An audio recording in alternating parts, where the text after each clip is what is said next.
This episode, a special FAB Facts, Moon and Merch Madness, the voice of the Podsterons, the Doctor calls and makes a good impression, some tense QuickFire Fives, and all rounded off with Chris Dale's amazing randomizer.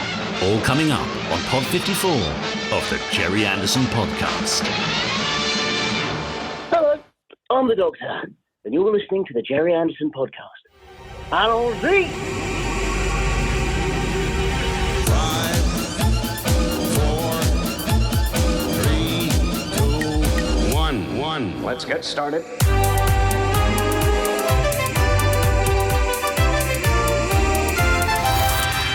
Let's go.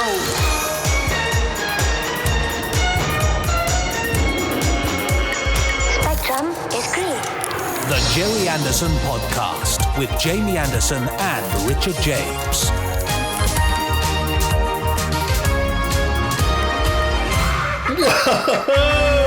What an exciting beginning! Wow, what's happened to the Gerry Anderson Podcast? It was never this exciting before. No, that's true. I think we've shaken things up a bit, and what a great result. Well, Cool. ish. No, I like it. The trouble is, Jamie, that intro now has really set the bar quite high, hasn't it? Once again, it's downhill after the first 2 minutes.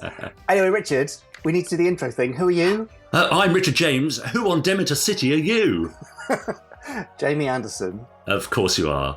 and this is Pod 54 of...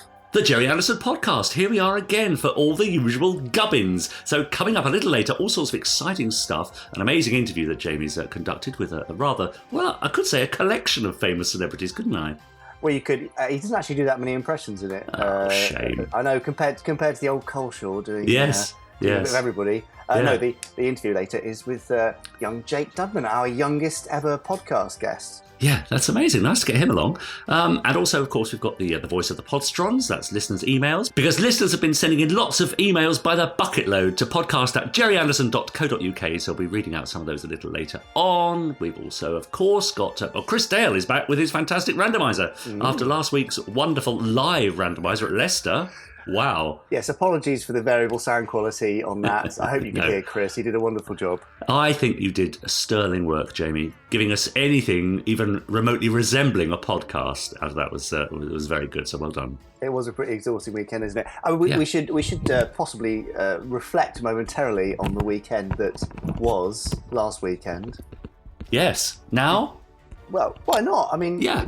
we were at the Fab Worlds of Anderson and Leicester at the Space Centre, as were lots of you, and we had a pretty marvellous time, didn't we? If a little exhausting. Yeah, it was a little exhausting, wasn't it? 2 days at the Space Centre, absolutely fantastic. Lots of things to see and do, lots of people to meet. I mean, I just found myself on my feet for about 136 hours talking non-stop. Yeah. Honestly. And people weren't even asking you to. You're just doing it. That's right, exactly. But how lovely to meet so many of you Podsterons. Really, really appreciated you. Some of you making a huge effort to come and meet us. And what a lovely gang of people we've got out there, haven't we, Jamie? Yeah, very friendly, very warm, and happy people. We met a few lurkers, didn't we? We did, yeah. People Lurkers are fine. Who listen but don't normally email and were getting involved with the group. Yeah. But yeah, packed recording of the podcast live, packed Fab live.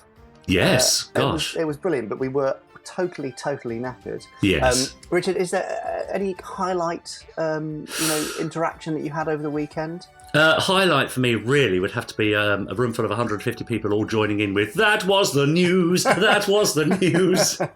And of course, Mummy Wilson's cake.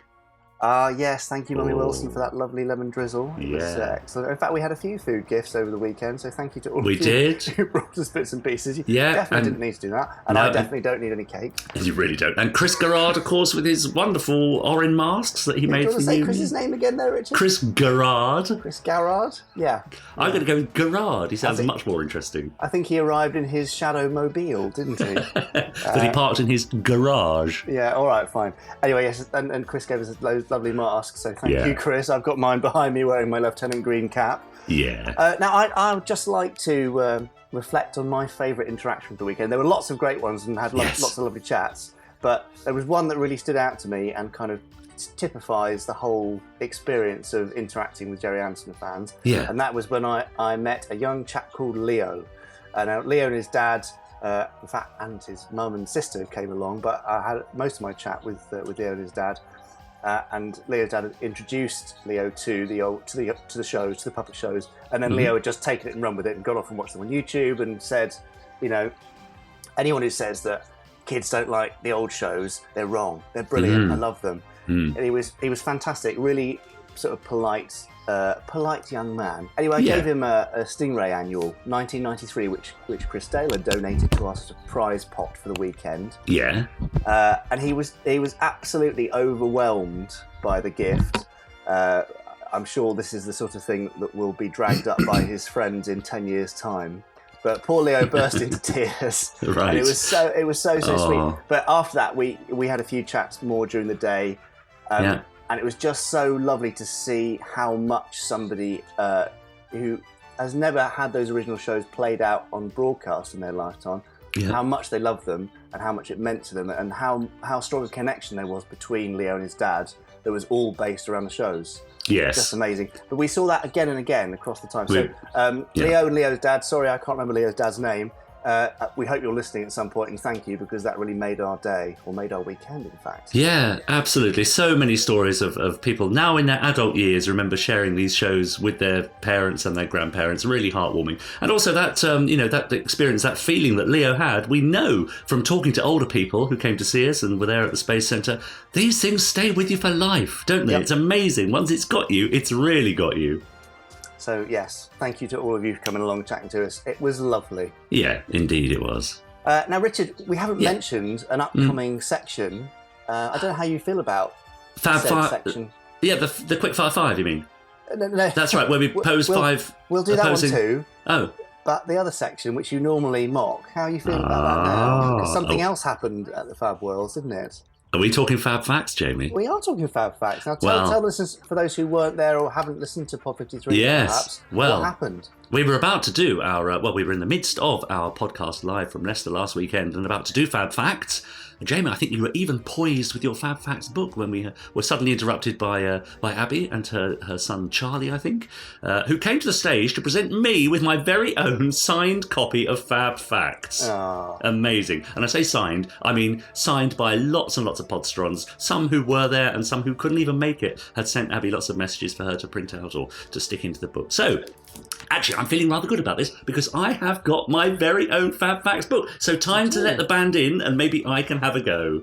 Oh. That's it. Come on then. That's it, boys. Richard, right. Yes, I've got my own. I know. Richard, I've got it here. Right. Richard, so here it is. Now, Richard, just hang on a sec, because I love your enthusiasm for Fab Facts, your newfound enthusiasm, because normally you're such a miserable, so-and-so about it. I've got my own book. But this week we have actually been sent some Fab Facts from a Podsteron. What? So, well, it's not Josh Long, is it? It might be Josh Long. Why, I oughta. Here he is. So, what can I do for you? I have come to pass on your instructions from the Podsterons. Podsterons. We're called Podsterons. Do you know what? Lieutenant Green, sort him out, please. SIG. Okay. Sorry, buddy, but it just had to be done. True. Anyway, hello everyone. So the first Fab Fact is from Thunderbirds, Attack of the Alligators. There is a shot of Mrs. Files at the window in the first few minutes of the episode. If you look very closely, you can see the camera and the camera operator in the reflection of the window. And the second Fab Fact, it's from Captain Scarlet and the Mysterons. The episode, Operation Time. When Dr. Magnus believes that he has killed General Tiempo, Dr. Thorne then tells Magnus that he has actually killed Captain Scarlet. And if you listen very carefully, Dr. Thorne can be heard talking in Dr. Magnus's voice. So you hear a stern voice from Dr. Thorne as he says, "You're wrong, Magnus. You have killed Captain Scarlet." These are the kind of Fab Facts like the ones Jamie was talking about in Pod 49 with Captain Blue being hurled through the window of the fake cloud base in the Inquisition, and you can see the hand of the puppeteer. And I guess the production team were like, well, I guess it's only going to be shown on TV, then put away in the vault, and nobody will pick up on it. But hindsight is a wonderful thing. With repeats, VHS, DVDs, and now Blu-ray as well. Anyway, thank you everyone. Back to Jamie and Richard. Thank you, Josh. Well, yes, thank you very. Even I'm impressed with that, Josh. Thank you very much. I don't mind giving over Fab Facts to you for this one particular instant. Yeah, especially for some niche bloopery. Yes. Fab Facts. That's right. Thank you, Josh. Yeah, I mean, this ties in nicely, actually, because in Fab Live 24, also known as Fab Live Live, which you can watch on the Gerry Anderson YouTube channel right now, should you wish, youtube.com/Gerry Anderson TV. Yes. We covered some of the helping hands pictures that Jack Knoll had sent in. They were great. Just where, floor puppeteers' hands were visible in shot. Yeah. They made it into the final episode of Thunderbirds. And it's a bit like these too. I mean, they were not reviewing these episodes on giant screens, nor were they looking for bloopers like that. Yes. And to be honest, I think with the production schedule and how much pressure they were under financially and all that kind of thing, I think if the editors saw, a reflection for a second, they just thought, do you know what, we can probably get away with that. Until Josh 54 Long. years later, Josh Long comes in and exposes the whole thing. I mean, you say they didn't, review it on huge screens and so on, but, even there's a famous scene in The Untouchables with Kevin Costner and Sean Connery. Sean Connery does a whole scene where his top button, literally from cut to cut, is undone, done up, undone, done up. Stuff just does happen because we're all human, aren't we? It happens even in Game of Thrones, Richard. With Indeed. The Starbucks coffee cup and the water bottle in the final thing. I mean, that's right. Yeah, that's right. It's really tough to cover all the bases and make sure no mistakes are made. And actually, it's quite fun then to spot them, isn't it? Yeah, exactly. So I'm looking forward to 2 or 3 years' time when people will be emailing us in with bloopers that they've spotted for Firestorm. No, I think you were going to say from Fab Live. Oh, God. No, we'll be here all day. That's a separate show on its own, I think. Fab Live bloopers is a constant stream of bloopers. That's right. Anyway, there you go. So, I guess, Richard. Yes, Jamie? We've covered all the bases there, haven't we? So I think we have. Bring us to the end of this week's Blooper Facts. Nice. Amazing. Thank you very much, Josh. Now, people have been getting in touch with us on Twitter. They've been hashtagging us Gerry Anderson Podcast. Like, for example, Jeff Owen, who said, loved this week's Gerry Anderson Podcast from Leicester, but really wish I could have been there to enjoy it with you all. Yes, well, that would have been nice, Jeff. Maybe next time. Carl said, just finished Pod 53. I'm calling it now. That was the best yet. Well done to Jamie, Richard, Chris, and the cast of hundreds who made it what it was. Fantastic stuff. Absolutely. A quick shout out from me, Jamie, has to go to the tech team at the Space Centre. I think it was Ashley, wasn't it? It was Ashley. On the day, who made everything run almost seamlessly. So many thanks to them. And the only bits that weren't seamless were my fault. So. or me, that's right. And Simon says, just finished Gerry Anderson Podcast 53. Even though I was there, it's still hugely entertaining. I'm still seeking therapy after that randomizer. Yes, poor old Chris Dale. Well, let's hope he gets something a little better a little later on in his particular pod. Also, while I'm here, must just say, of course, don't forget to subscribe on whichever platform you're listening to us on, to rate us, review us, and share us with your friends so they get to hear us too. Oh no! Here we go. Okay. It's time for QuickFire Five. Really? Right, Jamie, are you ready? Black and white or colour? Colour. Smaller heads or larger heads? Larger. Sister or youngstar? Youngstar. Newsy news or merchy merch? News. Fab Worlds, Saturday or Sunday? Oh! Come on. Saturday. There we are. Well done. Very good. Well, that was only because I was less knackered on the Saturday, I think. Yes. So it makes for a more fun experience, doesn't it? And also, it was all new, wasn't it? It was all brand new on the Saturday and wonderful. Yeah, we knew it all by Sunday. Yeah. And also, of course, you're never quite sure how many people are going to turn up and quite how successful an event it's going to be. So I think Saturday was sort of a pleasant surprise, wasn't it, to see how packed it was. Well, it was that lovely moment of going into the podcast live recording area. Yes. And going, oh, hang on. It's full and these people are here for this. I thought they were here from the previous event. That's right, yeah. So, that's great. Yes, thank you for coming on. And also, Richard, I should say, loads and loads of people have discovered the podcast as a result of that. Lovely. We had a huge boost in our downloads and listening figures. Great. Very good. Over that weekend. So welcome to any new Podsterons. If you're still listening. I hope they are. Yeah. Richard. Yes. We should keep our new Podsterons entertained. Oh, yes. By giving them. Yes. Some newsy news. Let's do it.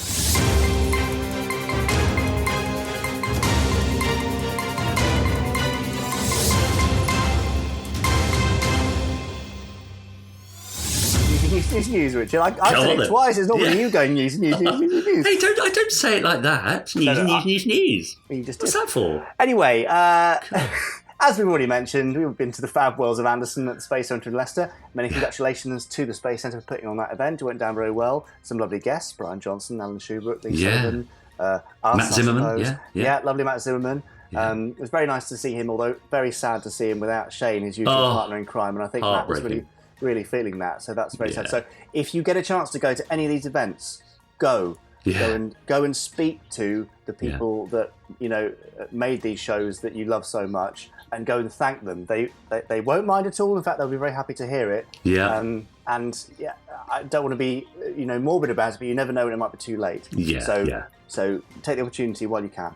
Absolutely right. Yeah. It was a fantastic weekend, wasn't it? Highlights for me would include seeing who was it who made them the great Thunderbird 2 runway section. That was Bent and West End and Robert Zedeveld were there with that. I mean, that was incredible. Wonderful. They didn't construct it fully or test it until they arrived at the Space Centre. Wow. I mean, there's plenty of photos and videos of that online, but it must have been, how long do you reckon? Like 20 Crikey. Days? Oh, yes, I would think so. Enormous. And Thunderbird 2 went down the runway by itself. The folding palm trees. That's up right. on the ramp. I mean, just an amazing display. So lovely. To be congratulated. Andrew Frampton's original Captain Scarlet puppets. Lovely to see those. That's right. Lovely to see the cases of them. Absolutely, and the Big Chief studio stuff. Seeing that close up was really lovely. The Koenig Space 1999 figure, beautiful. Yeah, it looks great, doesn't it? So detailed, lovely. Lovely uniform and a great comlock as well. Yes. I mean, you zoom right down to the detail on that, and it's got a little picture of Martin Landau on the comlock, which is so tiny. Yeah, it was great. Absolutely. Dave Systems models, obviously. Yeah, always a highlight for everybody. Yeah, and also I must mention Mammoth Pitsillis, who was driving around the Shadow Mobile Richard truck, where the mobile came out of the back side of it. I mean, a great thing. And wasn't there a point where there was a budgie riding? Strangely, I didn't dream that, did I? That we did were quite happen. tired on the Sunday, and I imagine that might have happened. But it was a great event. So again, thank you to everybody who turned up. Whether you were displaying or you were a guest and just came and had a chat with us, or were just there enjoying yourself. There was some great cosplay too. The 21 cosplay group. That's right. Some fantastic stuff. So, Seb and Hannah in their Space Precinct stuff. Robert Cassidy in his Space Precinct. I mean, lots of love for Space Precinct. That was very nice to see. Basically, if you were there, then brilliant. And if you couldn't make it, sorry, but you're probably brilliant too. Yeah, exactly. Yeah, almost certainly. Yeah. Now, Richard, I know I've already said I prefer news to merch, but I do have some merch, news for you. Oh, come on then. Spectrum and Shadow polo shirts have arrived in the Gerry Anderson store. Lovely. The polos have been quite popular, actually. Nice embroidered ones, little, organisation logo on the left of the chest there. Yeah. They look very smart. So go and grab those if you want to join Spectrum or Shadow. It doesn't actually give you official membership or any kind of... access all areas. Yeah, exactly. But, at least you can feel like it does. Yeah. You should pop along to the Gerry Anderson website if you would like to read Chris Dale's interesting analysis of Season 1 versus 2 of Space 1999 in an article called A Tale of Two Moons. Oh, nice. I don't want to spoil it too much, but it's well worth a read if you've got any thoughts on which one is better or why they made the changes, that kind of thing. It's a good read.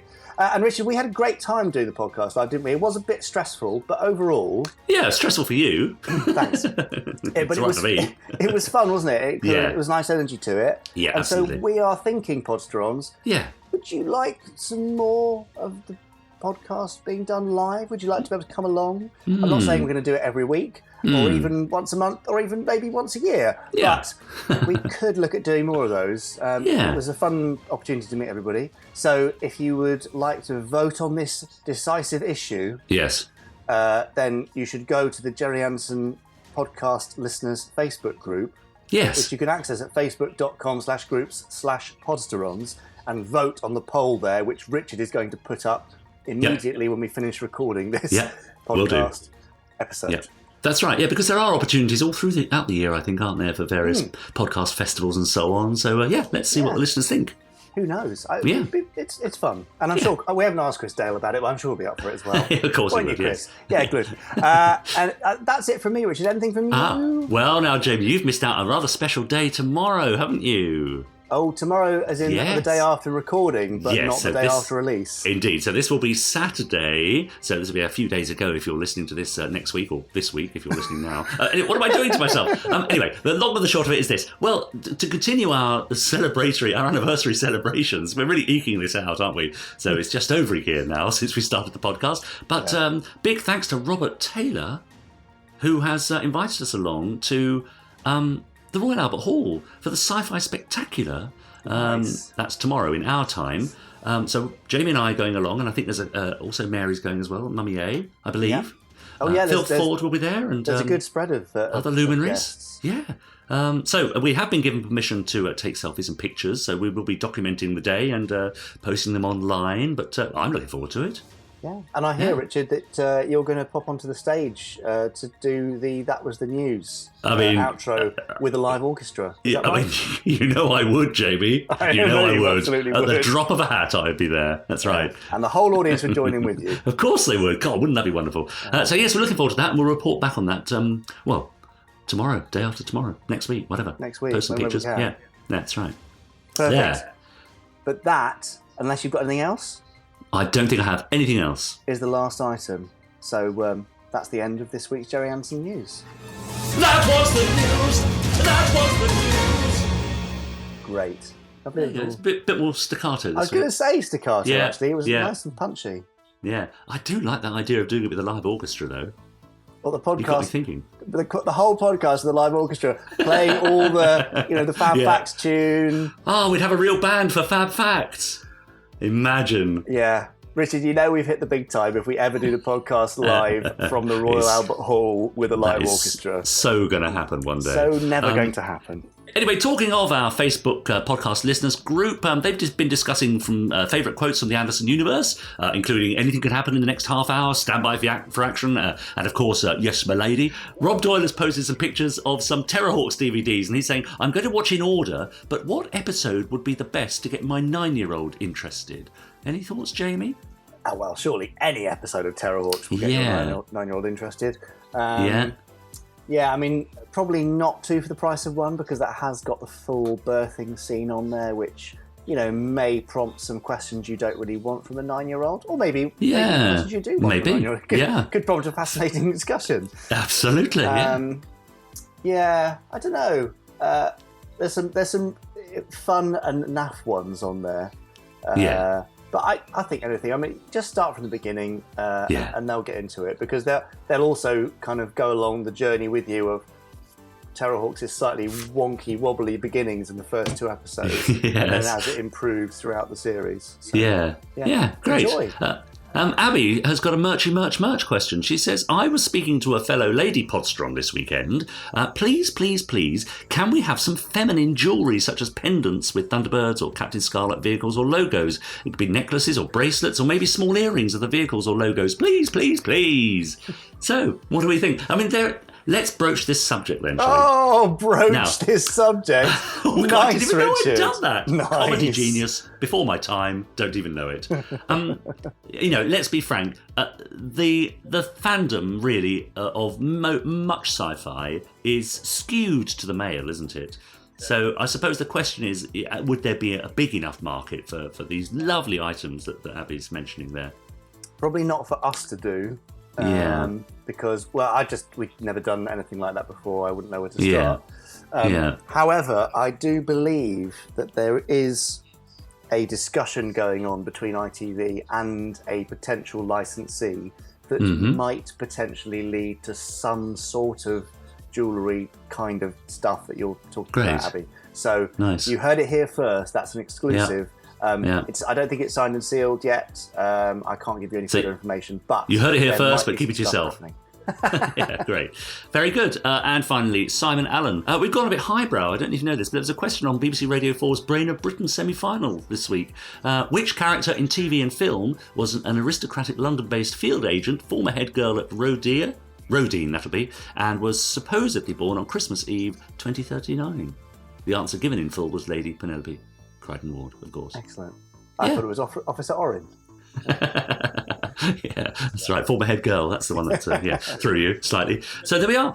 So do get in touch with us and join our Facebook page. It's quite easy. You've got 3 questions to answer. Oh, please do once answer you've answered them all, though, please answer them, because so many of you don't answer them. Yeah, we can't let you in if you don't answer them. No, the 3 questions are: how long have you been listening? Where do you listen to us? And do you agree to be nice and keep everything friendly? Because it's a lovely, friendly, warm, welcoming group, and that's the way we want to keep it. Thank you very much. Yeah. 100%. Good call, Richard. Yeah. Yes? Oh, is that you? I'll get it, shall I? Yeah, I didn't know we had that. No. Hello?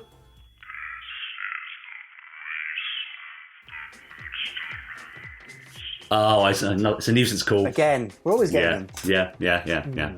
Oh, well, you know what that means, Richard. Of course I know what it means. Hilarious gag there. Nobody's laughing, not even us. No. Well, it seemed like a good idea about half an hour ago. It did. We have actually got a call of sorts, a voice message. So, shall we start with that? Let's listen. Hello, Jamie, Richard and Chris. Chris Garrard here. Thought I'd just contact you to let you know how much we really enjoyed our time at the Fab Worlds of Gerry Anderson. To meet you 3 was an absolute pleasure. To meet people like Brian Johnson, Lee Sullivan, Alan Shoebrook and his accounts at Century 21, absolutely fascinating. And the models and props and costumes, just fantastic. And to meet the fellow Podsterons, we had a really great time. And I'd like to thank you for your efforts for setting this up for everybody. And hopefully we'll see you again soon. Take care, gentlemen. Keep up the good work. All the best, Chris. Oh, thanks, Chris. Yeah, lovely. Yeah, I mean, I have to say a big personal thank you, really, for making the Orin masks. First time in 25 years I've worn one of those. Yes.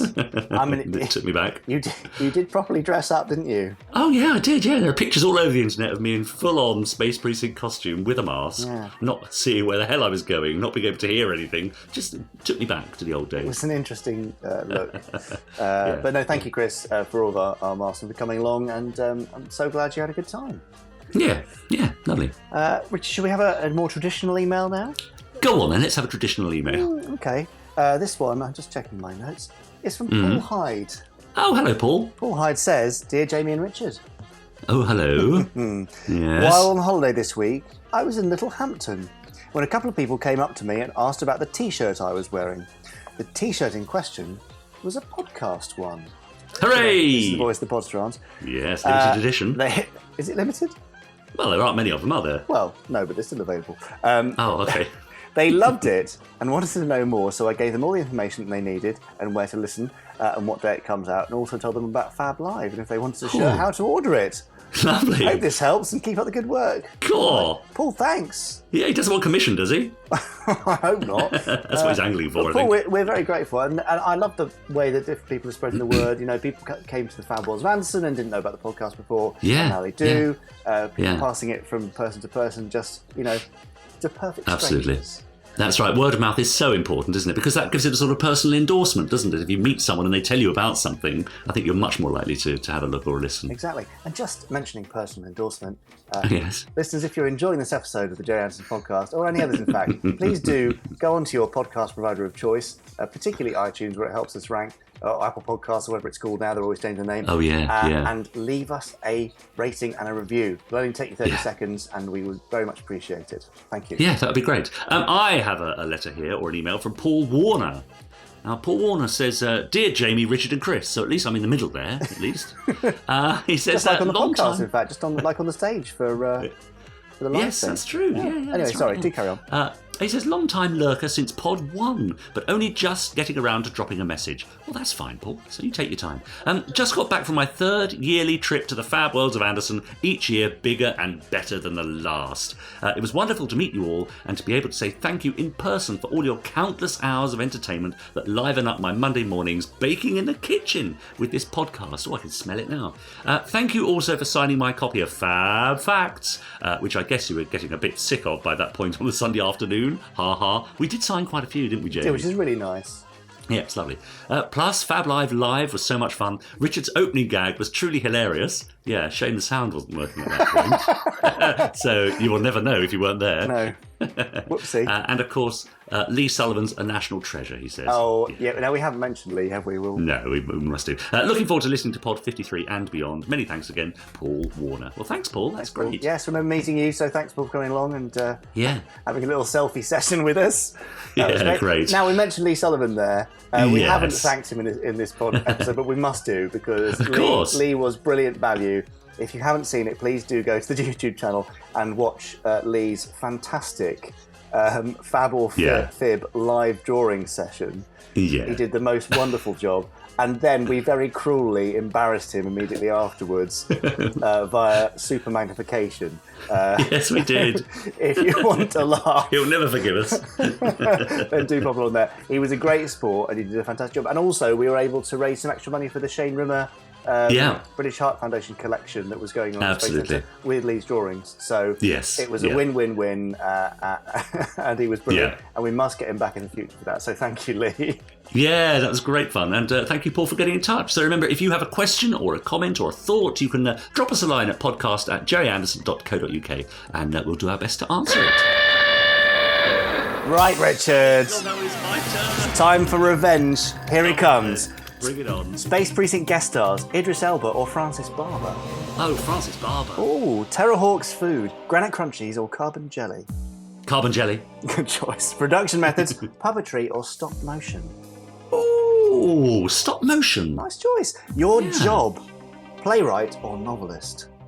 Oh, crumbs. Oh, novelist at the moment. I'm loving it. Of course you are. Ahead of the ice. And finally, the John Carlshaw interview, part 1 or part 2? Oh, no, it's got to be part 2 for me. Why is that? Well, because he kind of talked about later stuff, didn't he? Space 1999 and all that. And that's kind of my era more, I think. Very good. Nice choice. Anyway, there you go. QuickFire Five done. Well done. Well, thank you, Jamie. Very good. Interesting you ask about Francis Barber. Yes, I have distinct memories of working with Francis Barber, whereas I don't think I actually met Idris Elba. And likewise, the stop motion and puppetry. You see, I think that's my love of Ray Harryhausen there. I used to love all the old stop motion stuff that he did on his films. And occasional bits of stop motion in Space Precinct as well. Was there? Yes, Steve Begg occasionally would use stop motion. Okay.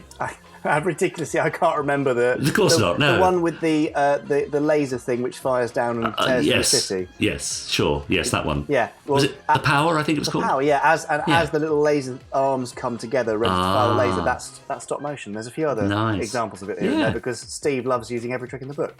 Yeah, and there's another micro fab fact. Very good. Right, Richard. Yes.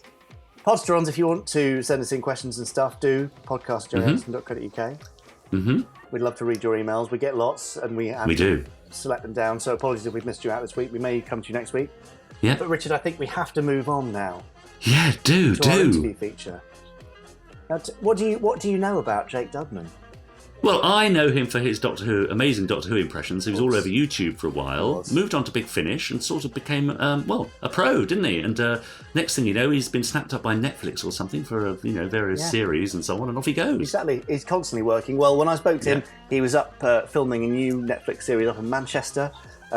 Speaking to me live from his hotel room where he's been living for months, which I don't envy actors doing that sort of stuff. Jake is part of a generation who picked up Thunderbirds, etc. in the 2000s, really, late 2000s. So very different, but fits in perfectly with what we've been saying about the Space Centre and handing it on from generation to generation. So without further chit-chat, here's Jake Dudman. Hello, my name is Jake Dudman, and I'm an actor and voice actor and such like. I'm a human being. Thank you for saying all those lovely things about me, Jamie. That was so sweet of you. Oh, well, I can't say not nice things now you've said that, so thanks, Jake.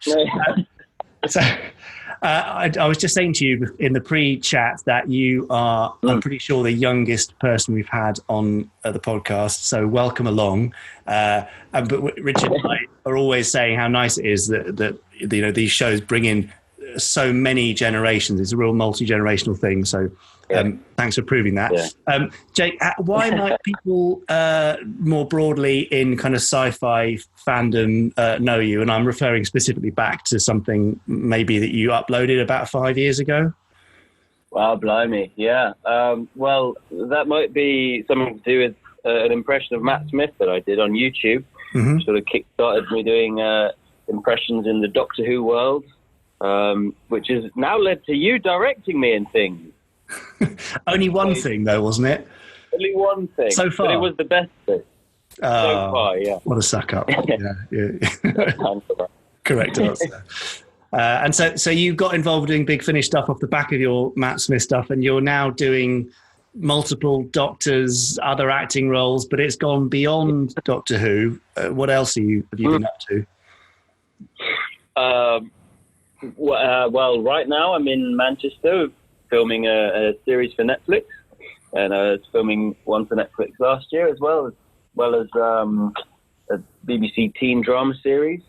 But in between those, I've been, like you say, enjoying narrating the 10th and 11th and now 12th Doctor Chronicles for Big Finish, which is such a lovely thing to keep in my life. Yeah, Big Finish is a very happy place for a lot of people who have any love for Doctor Who, isn't it? So we are both very lucky to have done any work with them. Absolutely. And in fact, in the Doctor Who you were in, what was it called? I've forgotten. I was going to say Warlock's Cross. It's not that. It was the one that you directed me in. Yeah. What was the story? Was it the Heliax? Heliax Rift. That's it. Goodness me, by Scott Hancock.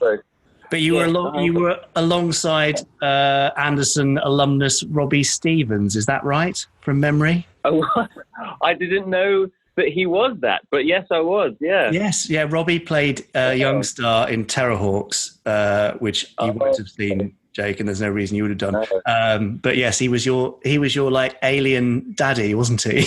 Alien dad, also. Yeah, alien daddy.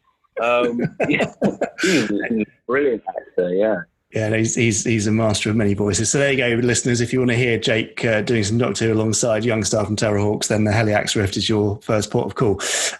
Okay, Jake. So let's get into the TARDIS and pop back to baby Jake years. And you've just told me again in the pre-chat that you were born in 1997. And I'm sure a lot of our listeners will. There was a little quiver in your voice there. Yeah, they'll find it difficult to believe that any human able to use the English language today could have been born in 1997 because it just makes you seem too young. Well, we do struggle. You're doing pretty well so far. So take us back to the late 90s and your childhood and any kind of early memories of Gerry Anderson stuff and what those shows were and how you came across them, because you're definitely the wrong era to see it on their original run. Yeah. Well, I mean, for me, it was all about Thunderbirds.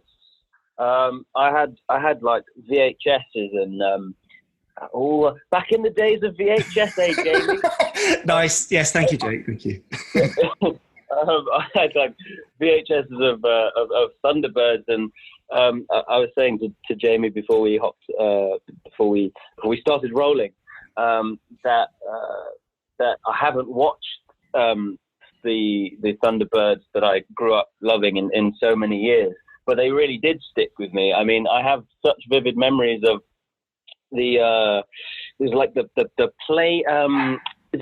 Was it Fire Flash? Is that what it was called? Yeah, Fire Flash is the plane from the opening episode. Car, like veering off and the plane almost crashing, and and Virgil being shot down by the US Navy. I mean, really traumatic memories. Yeah, so it's amazing how those two episodes in particular, so the opening with Fire Flash and Terror in New York City, where Thunderbird 2 is shot down, it kind of burned themselves into people's memories. I mean, what else was around at the time that you might have been watching? Like, what was kids' TV like, other than you having access to Thunderbirds in the late 90s, early noughties? Well, it certainly wasn't like Super Mario Nation or anything. It's a lot of there's a lot of CGI, I remember, but I also liked Fireman Sam and Postman Pat. Oh, that's probably a bit too early. I would watch Scooby Doo and things like that probably the same time as I watched Thunderbirds. I didn't watch Captain Scarlet because I was really scared of it. I have this etched into my nightmares of, I think it's actually from the intro. Captain Scarlet just stood in front of a brick wall, I remember finding that really creepy for some reason.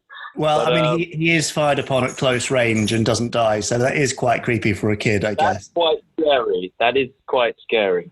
Yeah, understandably. So against the backdrop then of things like CGI and Scooby-Doo cartoons and stuff, I'm guessing Thunderbirds stood out a fair bit. Absolutely. Yeah, it was this sort of surreal realism in the way that it was. There was something tangible about it, and I mean, I'm fascinated in filmmaking. That's what I went to university to do, and I used to make like homemade movies with like my teddy bears when I was 10. But I remember like rewatching bits of Thunderbirds and like clips online and stuff to. Yes, online was when I was 10. To see how they used perspective and stuff, and it almost came into uncanny valley for me. And I wonder whether that was why it was slightly spooky, because it was so real, and yet it was fake.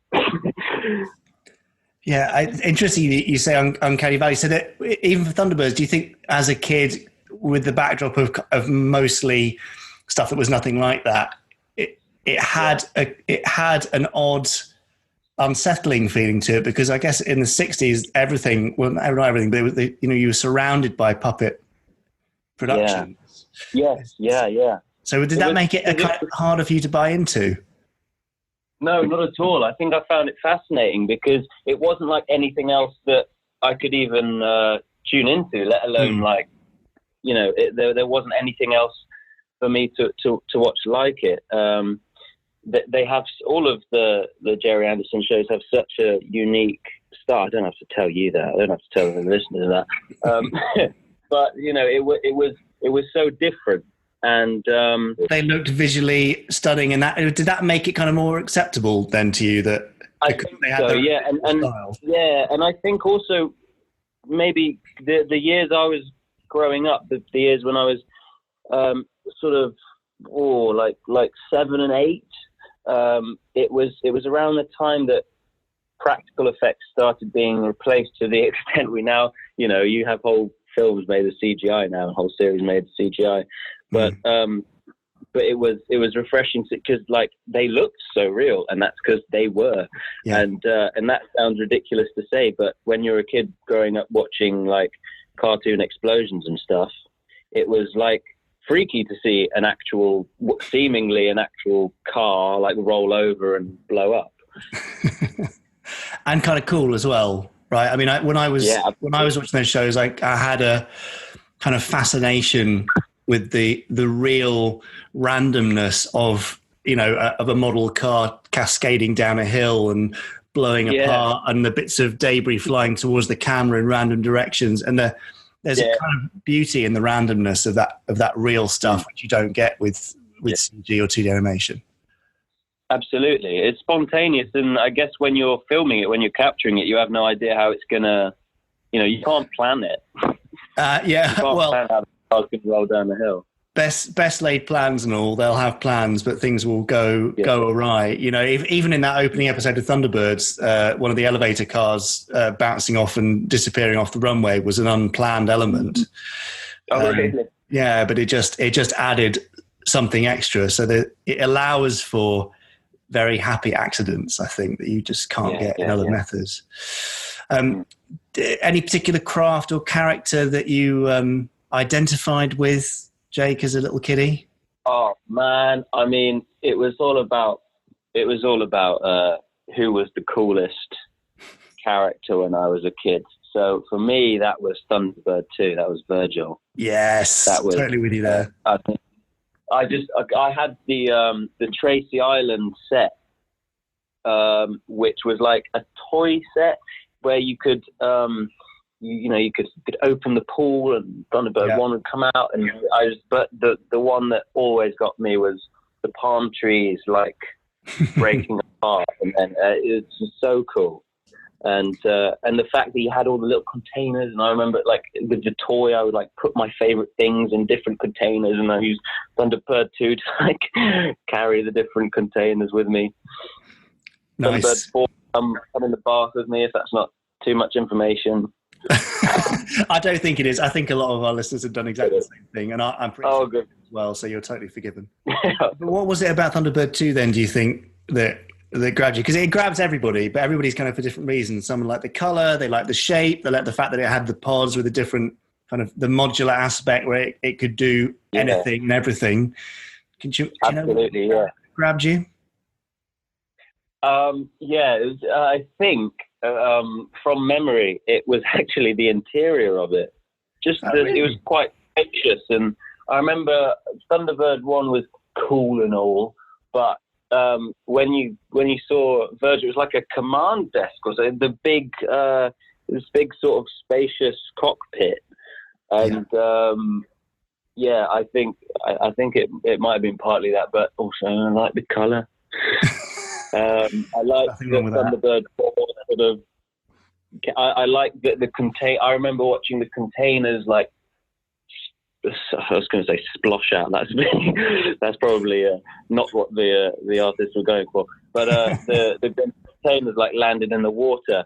Yeah. I loved all of that. And then I could go up to a puddle and like put the containers in the puddle. But there was a great element of that because it was real on screen and you knew it was tangible. You could take your toys that were also real and tangible and recreate those things, whether it was Thunderbird 4 in the bath or Pod 4 being dropped into a puddle. I mean, lacks the scale and the grandeur maybe, but you were able to do it for real. Yeah, but if I still had those toys now, I would definitely get my camera out and, like, out of pure curiosity, just go, well, I wonder if I can make this look like it's like to scale and all of these sort of things. Yeah. Right. The moment this is done, you're texting me your address, and I'm going to send you a toy of some description, and I'm going to hold you to that, Jake. And obviously that's on record now. So a life-size model of Thunderbird 2, please. Well, you have to make it look life-size. That's the trick, isn't it? Good luck with your mission.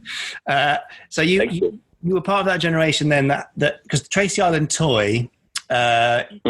It came out Christmas 91 and Christmas 2001, I think. And I think it's still the only toy ever to have been the number one Christmas toy twice in a decade. Oh, wow. So you were part of the second run of that. I remember why. Yeah, I must have been the 2001 version of it. Yeah.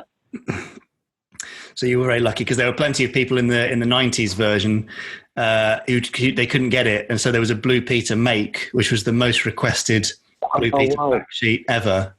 Anthea Turner making that, if that means anything to you, like 100,000 requests for a Tracy Island make instructions.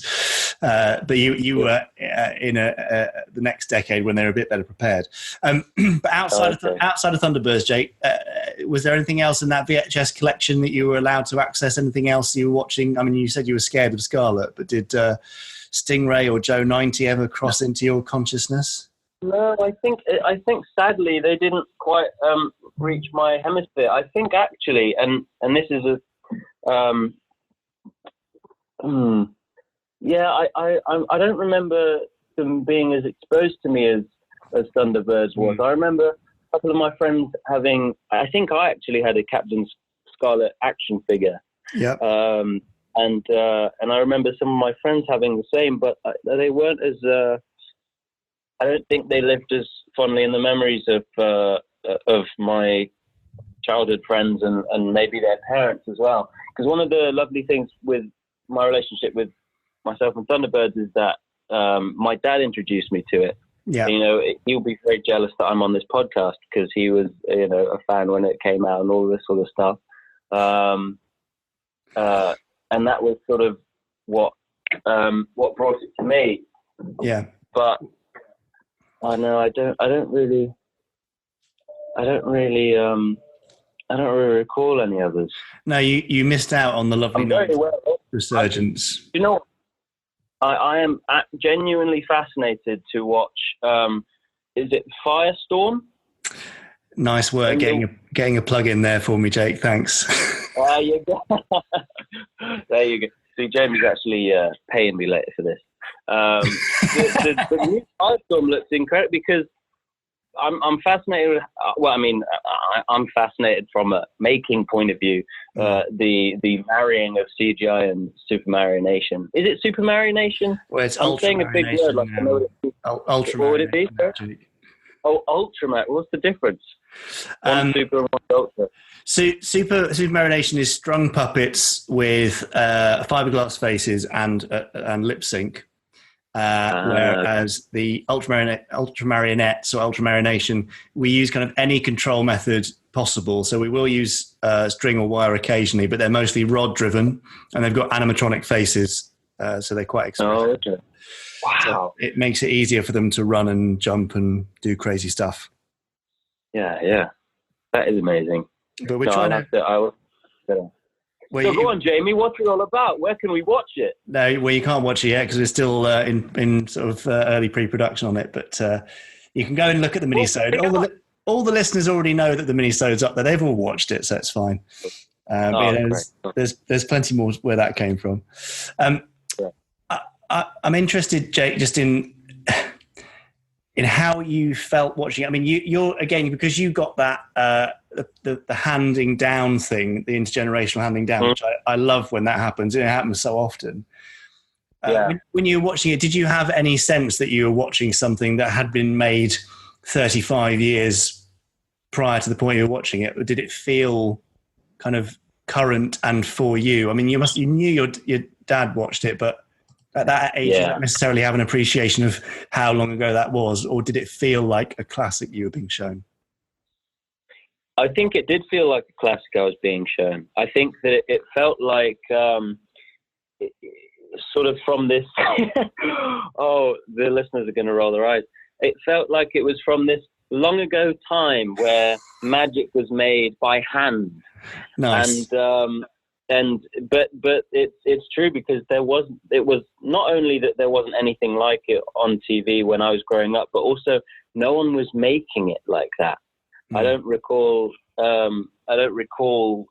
any other show attempting puppetry, at least the ones I was watching, in the same way. It did feel like from long ago. That might have been because Parker looked like my grandpa, and so I always thought that it was from like his time. But yeah, you can. But I could totally. I mean, I've always been fascinated into. I've always wanted to make it, and I've always been asking questions about it. But I think that maybe even if I wasn't like that, I would still think it was from a long ago time, because the colours were different. Yeah. Was it Technicolor? Would that have been? Yes. They. Well, I'm trying to think what the colour thing was. They put up Vidicolor. They described it as. At the front right. Yes. In the intro bit, it would very proudly say that if it was presented in. Yeah. Wow. Yeah. Well, but colour was new then. You know, Stingray was the first kids show to be made in colour in the UK. Wow. And so they were, and there was no real kind of main colour broadcast until the end of the 60s at the very earliest. So all these things were being transmitted in black and white with a Vidicolor proudly put up the front, which would have been a bit strange. Black and white in the UK. Yeah. But no, all those shows have got of kind of quite a vivid but very 1960s colour palette. Yeah, absolutely, I can see they look quite different to kind of definitely. Well, even like the styles. I remember what they were wearing, and it was as vivid as Lady Penelope's car and her. It was like a suit. Is it like a suit? And she wore like this pink dress and. She always had a great wardrobe, Jake. She wore all sorts of stuff. Yeah, she did. Yeah, but it wasn't like anything. It was like I've never seen anything. I've never seen anything like it, Jamie. Well, until Firestorm, of course, Jake, and then maybe you'll see something until like it again. Yeah. Well, we're just trying to kind of give that a rebirth to that tangible, practical feeling bit in a way where a modern audience will be like, yes, I get this. Right. Yeah. No mean task, but we're getting there. And Jake, looking back through now, having grown up with all sorts of telly and now being involved in it yourself, has it changed your perspective of Thunderbirds with the impact it had on you as a kid, and the fact that you kind of remember it so vividly now, having not revisited it, and obviously you should revisit it at some point if you like. I mean, you've got all that time in between the time you're on set and stuff, so just watch some Thunderbirds. Yeah, absolutely. Or some Firestorm when it comes out. Oh, some Firestorm. No, thank you, again. Yes, keep plugging away. But no, from an adult perspective now, and seeing things, what's your feeling about a show like Thunderbirds? Did it have a kind of any positive and lasting impact on you? Were there kind of any aspects that you just kind of make you feel warm and fuzzy when you think about it, or is it just something you watched as a kid but you liked it? I think there's definitely something comforting about it, and I think that when I was growing up, a lot of shows were trying to, or at least in my memory, seem as realistic as possible. And for me to have this show that was so different from everything else, and it was probably the first show that I can remember that I thought, oh, someone's made this. And that has obviously helped base my understanding of filmmaking, and that's what I now do, and it's what I did at university. It helped me grasp the idea of people coming together in teams and making these shows. I think it's probably where my fascination for sci-fi came from, to be honest, which has obviously now been a big part of my life. I loved Buzz Lightyear, and I think that love for Buzz Lightyear probably came from Thunderbirds. I had a Thunderbird 1 suit as well. But even voice acting, I probably had a conversation with my dad at one point, and where he was talking about puppets. I'm like, what? So like people do the voices for these puppets, and then how do they do that with their mouths, and how do they move them, and those sorts of questions which remain unanswered. How did they do it? For me, I think so. The music was great as well. the music was awesome too. So, I mean, I don't want to put words in your mouth, Jake, but basically what you're saying is you wouldn't be the man you are today, nor having the career you have today without Gerry Anderson shows in your life. Yeah, is that what you're saying? I owe every success I ever have and ever will have in my life to Gerry Anderson's shows. That is the best soundbite I think we've ever had on an interview, so I'm definitely keeping that in. Thank you, Jake. Jake, if our listeners want to find you online and keep up with your career and your charitable work, etc., where can they find you? They can find me on Twitter at Jake_Dudman_ and on Instagram at Jacob Dudman. I will remember the handles for next time. You should always have those handles ready to go. And they can. I should. I did 5 years of YouTube. I should have just been able to roll off the tongue. Yeah, you should be saying, like and subscribe and share this, whatever. Anyway, and obviously, if they haven't seen your fantastic video stuff, how can they find you on YouTube? Just search Jake Dudman.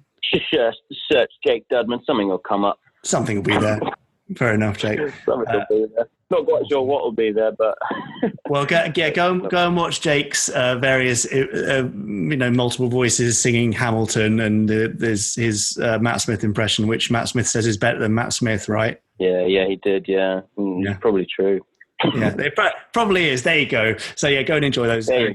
Jake, thank you so much for giving up some of your time to chat about Thunderbirds. Hey, thank you very much, Jamie. It's been lovely to relive lovely childhood memories.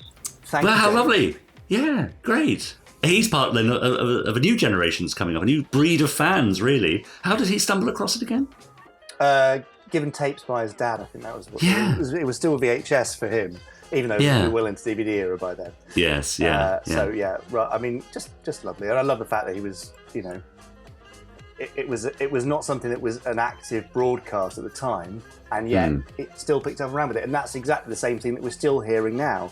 Kids that see these things on YouTube or their parents' DVD or Blu-ray collection, and they just gravitate towards it, and that's just. Yeah, but the amazing thing, Jamie, can you imagine, finding a DVD on the shelf and wondering what on earth it is, and and then discovering that it's not just that one DVD. There's a whole world of stuff to immerse yourself in. Yeah. You know, if you pick up a Terrorhawks or a Thunderbirds or a Captain Scarlet, that's just the tip of the iceberg. Imagine being young now, growing up and discovering that all that is out there. All these 18 series and hundreds of episodes. And yeah, we kind of take it for granted, don't we? We do, but a lot of people don't even realise that they're connected by the same person. No, I mean, that's right. Seb Bird, who was cosplaying as Haldane, he didn't realise that Thunderbirds and Space Precinct were made by the same person. There were other people we were talking to who had no idea that Space 1999 and Thunderbirds were connected. I mean, it happens all the time. So that's right. Who knows? In fact, Podsterons, there may be a series that you don't know that is a Gerry Anderson one. Possibly. You never know. That might probably the Protectors, to be honest. Yeah, probably, yes, but, almost certainly. That's right, Go and watch and enjoy. So, yes, thank you, Jake. Yeah, very good. And didn't I see that Crossroads to Crime was on Talking Pictures the other night? Richard, we don't talk about that. Crossroads to Crime pretty much lives in the same bin or the bin next to GFI. So let's not mention that. Oh, and in fact, did I see on the Podsterons Facebook group that Ian Jacklin has dragged up some interview stuff and images from GFI? Yes, you did, yes. I was tempted to block him from the group and ban him forever. Exile him. We'll let you off for now, Ian. Yeah, exactly, Right, Richard. Great.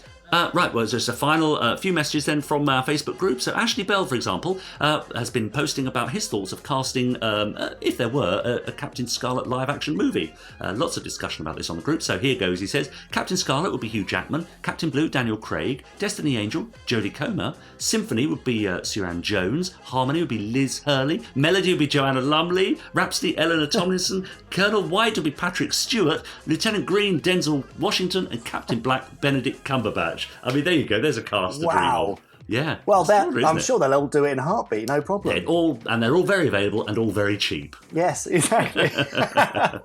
No, that would absolutely be a Marvel Avengers budget level movie just on that cast alone if they all came together. Yeah, quite right. That's right. I quite like the idea of a more senior Angel with Joanna Lumley popping in. Yeah, isn't that a lovely idea? Why not? That's right. Great fun. Exactly. Yeah, it really would. And over on Twitter, Megan says that having listened to Pod 53, I always thought that Matt Zimmerman was a New Yorker due to his accent, but was stunned to learn he's Canadian. What was it with Gerry Anderson and Canadians? I think she means Matt and Shane there, essentially, doesn't she? Yeah. Well, there were others too, I think. But I just I love the Mad Zimmerman there. Mad Zimmerman, yes. That's his other nickname. That's right. Mickey said, had a fab time today again at Leicester Space Centre. Hope it's back next year. Stephen Watson, thanks to all of you. It was such a great show in every way, especially the spontaneous audience reactions. And yes, to one or more Podsteron meets a year. Spontaneous audience reactions. Nothing to do with the fact that Chris Dale was holding up his applause cards. No, but there were some spontaneous ones. Yeah. So thank you, Podsterons. Right, well, one of the most successful bits of that recording, I think, was probably Chris Dale's Randomiser, which last time was Torchy. Yes, oh dear. So let's hope for something better. Yeah, we're owed something much better. So you're right. Shall we let Chris in and get on with that bit? Let's let Chris in and get on with that bit. Great. Letting Chris in so he can get on with that bit. Get on, Chris. Say I was right. Admit that I, Jack Tanner, did foretell, did prophesy, long before you heard from that eyeless instrument. Yes, Jack, you were absolutely right. But tell me sensibly, what you prophesied. See, I don't even know you. I just set my eagle down here on Ultima Thule and you jumped straight inside and started fiddling about with the randomizer. Doom sits upon a pinnacle of rock and no birds sing. Yeah, again, that's not an episode title, is it? Look, I don't mind that you've made an episode selection, but it's absolutely no use to me if you don't tell me what you've selected. It's an ill wind that carries the stink of fish. Fish? What is it, a Stingray episode? No! Whoa, okay, never mind, calm down. How are we going to sort this out then? You cannot hear for listening. Okay, so if I promise to stop listening, will you tell me which episode it is we're watching today? Oh yes, wonderful. Right, okay, yep, there we go. I've stopped listening. Dominion. Oh. You heard it well enough. Yes. See, that wasn't so difficult, was it? It comes and goes. It comes and goes. Yes, and speaking of, it's been about 8 months since we last heard anything from new Captain Scarlet on the Randomiser, but here he is again with the series finale. Kind of. Here's Dominion. Glory, glory, hallelujah. No, Jack, please. So one of the earliest randomizers was Grey Skulls, which was the final episode of Captain Scarlet produced and the final episode aired, but it was not intended to be the final episode because this, Dominion, was always intended to close out the series. Unfortunately, ITV being ITV made a complete horlicks of it. But we are here today to talk about what was meant to be the final episode of New Captain Scarlet, but didn't quite end up being that. And we're thrown straight into the heart of the action here with Captain Black at the controls of a... Is it the Russian Druzhnik tank? I always found it kind of strange, actually, with New Captain Scarlet, having gone out of the way to not make the Russians baddies throughout the Super Mario Nation shows and being quite proud of it. Suddenly, in New Captain Scarlet, the Mysterons were always taking over Russian tanks and Russian planes, and I'm sure that was just because they had the models prepared, and it made more sense to keep reusing the Druzhniks and the... what were the Russian jets? The Vampires. It does, however, present kind of an odd situation where the Mysterons just keep pinching things from the Russians. Symphony! Not Symphony! Well, CGI Symphony is ejected safely. To be honest, we don't know anything about CGI Symphony, so... But we just can't get anywhere near that thing. There's only one thing that can take... Wait, was that Harmony's voice? That's another Druzhnik. Oh. Anyway, Scarlet and Blue have also nicked a Russian tank because I guess the Russians just leave their most valuable equipment just lying around for anyone to borrow. Minutes and Black will be in range of the Tereshkova nuclear plant. Okay, Destiny. We know we've got a schedule here. Even Captain Blue's fed up of Destiny now. Yeah, this nuclear facility looks to be a slight reworking of the plant, the Scottish plant from Trap for a Rhino. Fire! So now, as we're at one of the very last episodes to be made, the CGI in this is looking so beautiful. There's none of that sort of awkward light floatiness and strange mouth problems that a lot of the earlier episodes have. This is just beautiful stuff. Only a few feet away from the nuclear plant, Scarlet and Blue unleash everything they've got. Blow up the tank and stopping it just short of the gate. Oh, so close. Love it. Love a bit of just-in-time disaster avoidance. I call taking it to the wire. Oh, not the puns though, not the puns. I'm getting a message from Tereshkova security, Colonel. They found a body thrown from the Druzhnik's wreckage. Ooh. Doctor? Oh, poor old medical technician is looking very scared. You're a prisoner of Spectrum. I suggest you cooperate. That was one hell of a shot back in Siberia. It must have been. I'm free of the Mysterons. Oh, well, that's promising. Do we believe it? You mean he's telling the truth?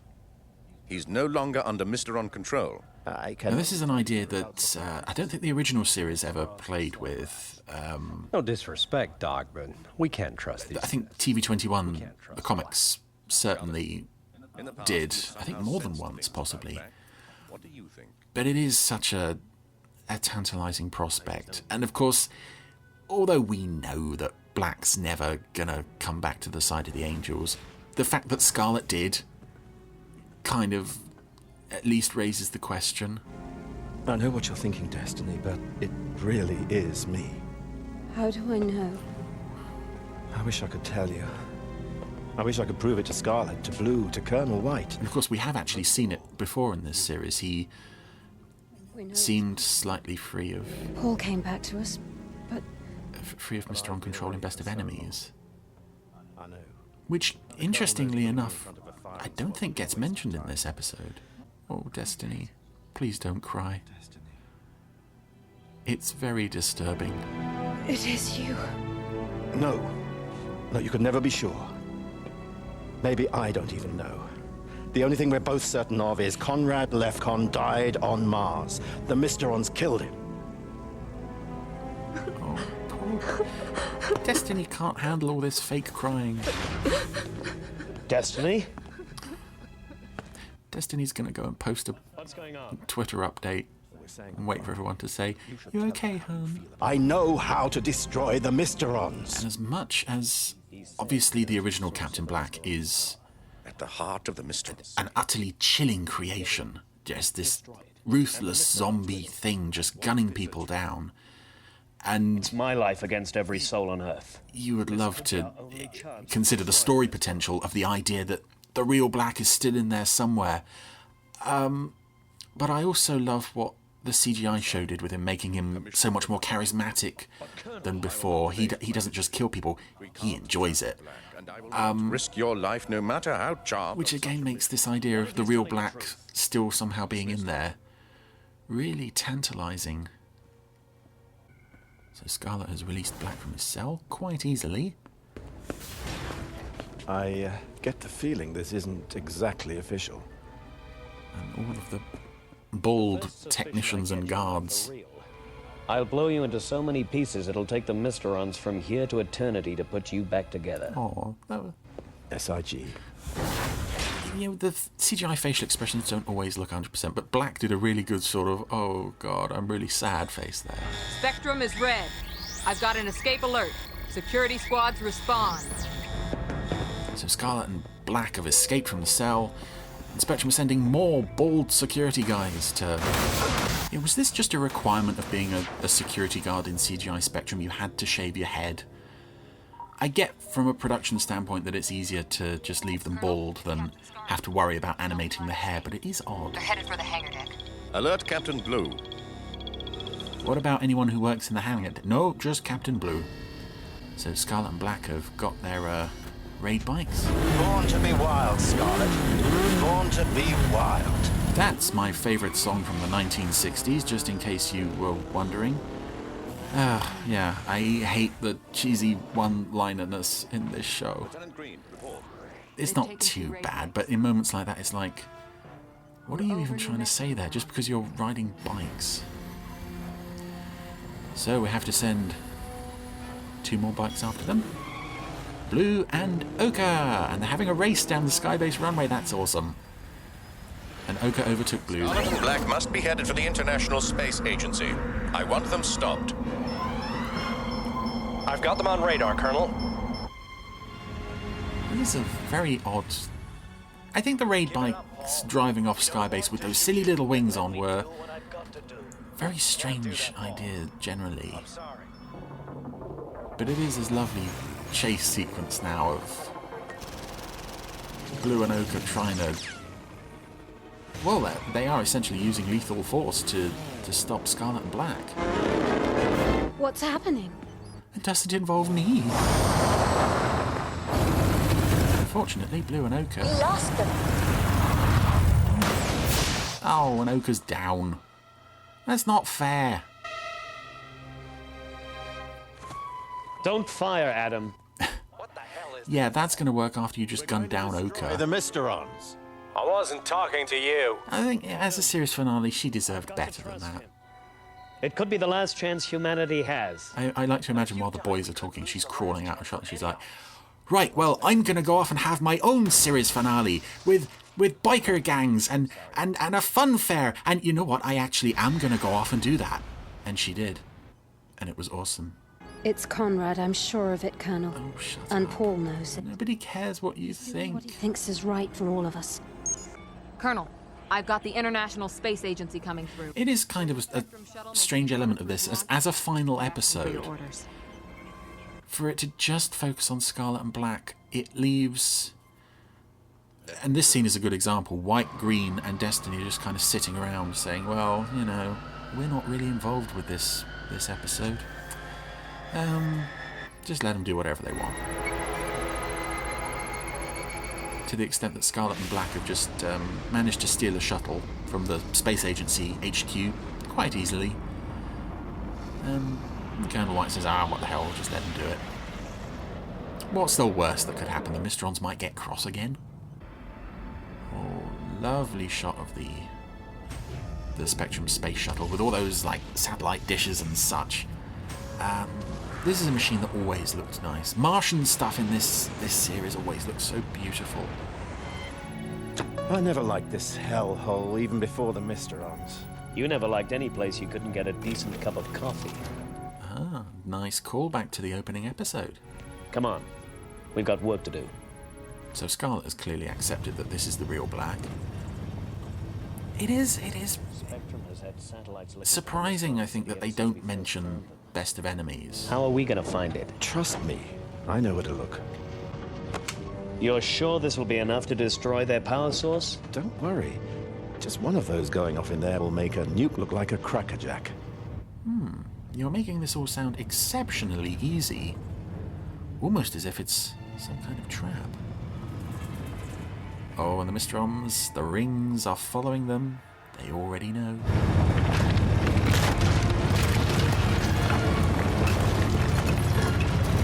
And I remember this felt, even on first viewing, this felt like something out of TV21. I was almost half expecting to see rock snakes appear, but instead we just get this kind of mild rockfall thing that doesn't really amount to much, because they just drive straight through. Yep, there they go. Yeah, they just drive straight through, and it's like, okay. That didn't really accomplish much. They know we're here. We'll never get into the city. We're finished. I've come here to do a job, and I'm gonna do it. Oh. You go do it then. Did they really think they would get into the Mysteron city undetected up to that point? They really think that... I mean, the city has to materialize first before they can even go inside it. Oh, that is a beautiful city, though. Very big, very beautiful. And I think they might have perhaps done a bit more work on it since the first episode. Incredible it was. Let us come into the city and talk, face to face. So it is nice that the series gets, even though it got muddled in the broadcast, an actual proper ending. We're inside the Mysteron city. Which the original series never had, and they also never returned to Mars to face the Mysterons properly. Where are they? All around us. Come on, this way. And it's not that I don't think this is a good episode. I think it could have been better, though, if this were a longer episode. Just to give these characters a proper send-off, and to give this idea of the final showdown a bit more weight. Even if it had been a two-parter, that would have been fine. Because we're getting some beautiful CGI inside the Mysteron city, and it's so just abstract and weird. I mean, are those little spinning pairs of bubbles, are those Mysterons? We don't know. And here we have what looks to be a giant black hole in the centre of the city that may or may not be the Mysteron consciousness itself. But they're just sort of casually walking up to it, like they know they're 5 minutes away from the end of the episode. Oh, Black's turned traitor. Of the Mysterons. It was a trap, you Mysteron piece of scum! Black believed he was free, but no one escapes our dominion. Not even you, Captain Scarlet. Okay, so Black genuinely was good. They genuinely let him go just for a little while. Just to get Scarlet back, I guess.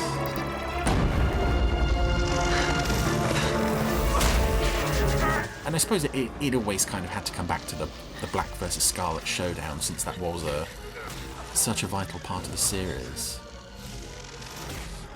But ultimately, it is just two guys having a punch-up.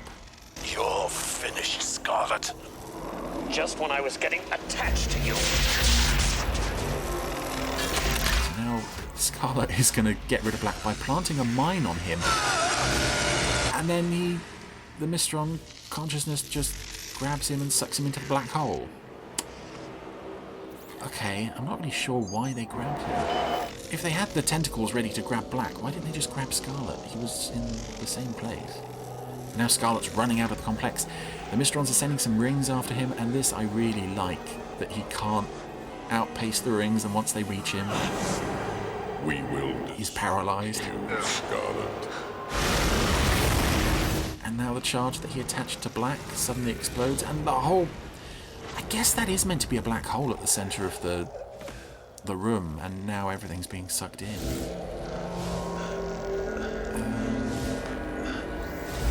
Yeah, so the Mysteron consciousness, if this is it, seems to be a sentient black hole. Okay, well, I'm on board with that, if that's what you're giving us. And again, going back to previous episodes that should be mentioned here but probably aren't, what about the Mysteron Rebels? What happened with all that? You know, that was mentioned in 2 episodes, and now, you know, if they lived in this city, they've just died along with the rest of the nasty Mysterons. Oh, the city has gone up in a big cloud of green.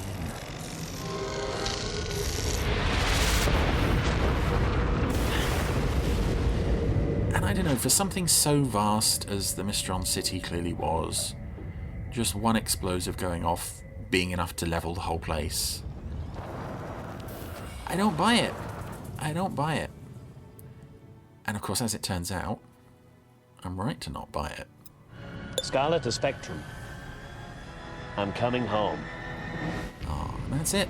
What would have been the last line of the series. So I'm just noticing they have a coffee cup mounted on a holder on the dashboard there. But Black is watching the shuttle leave. He's still clearly alive.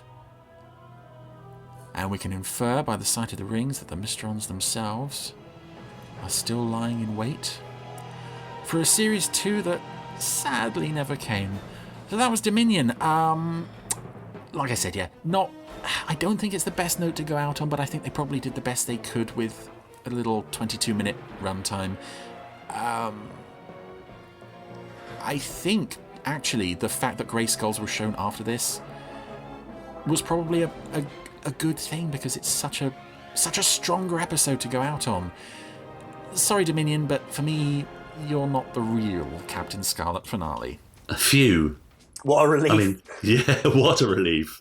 Yeah, great. If I ever hear that cry of, I'm drowning in cheese, and then I might cry. Yeah. Horrible. But we love a bit of new Captain Scarlet. We absolutely do. And what a great episode. Yes, particularly by that point in the series. Yeah. Now, there are some early issues with hair in particular they really struggled with. And too much teeth, I always thought. Yes. In terms of the animation stuff. But yeah, Dominion looks great. Good story. Chris sort of enjoyed it, didn't he? Yeah, sort of enjoyed it, yeah. I think that was Chris enjoying it. Yeah, probably. Difficult to tell, isn't it? Yeah, but there's always the little issue with the final 2 episodes, Dominion Grey Skulls, which goes well. Yes. Well, I feel another poll coming on. Well, no, if you want to learn more about episode orders, then go to the Gerry Anderson website and read Chris's article all about episode orders, which we've mentioned in a previous podcast. Yeah, indeed. That's great. That's right, yeah. Perfect. Right. Well, that's it, Richard. We're done. Yeah, we've done it again. We've only gone and done it. Only by the skin of our teeth. Again. So yeah, Podsterons, please do get in touch. podcast@gerryanderson.co.uk. Join the Facebook group if you haven't already, but answer the 3 questions or you won't be joining. Indeed. Don't forget to subscribe on whichever channel you're listening to us on, and rate us and leave a nice review, and share us with your friends. Yeah, and that's it, isn't it? I think that's about it, yeah. We'll see you next time. Get on with their weeks. Yeah. We'll be in your ears next time for Pod almost certainly 55. Bye. Goodbye.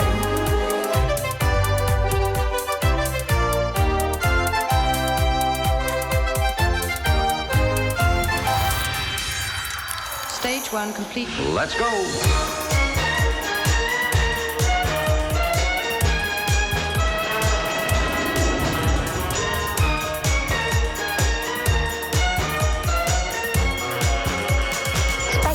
Is green.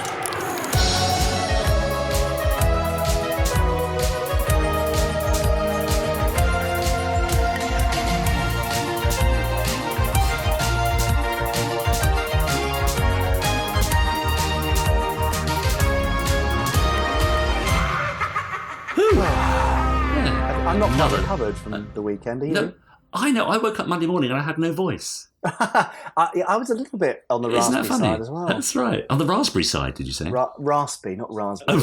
Oh, I see. Right. What did you have for breakfast? Yeah. No. What a lovely weekend. Yes. Let's do it again, shall we? I mean, I've been in touch with the Space Centre, and they're very keen to have us back. Yes, they emailed me about that as well. So. Yeah. So we'll see if we're available. We'll do it all again and invite even more people to join us. Yeah, that's what we need. Even more people to see us get it wrong. Yeah. Well, that'd be great. So I'd just like to say a very quick thank you to everyone who made the effort, everyone we met over the weekend, and just a few shout-outs here. So thank you very much to Lauren, to Callum, Seb, and Hannah, of course, Willow, Chris, Joanne, who came to see us, and Roger. I remember Roger in his cosplay, and Mark, and Dave, and Gary, and Abby, of course, as Captain Scarlet, and Ian, and his son Andy as well, and Simon, and James. David was there as well, and Fred, and Morgan, Smiggy, Jay, of course, and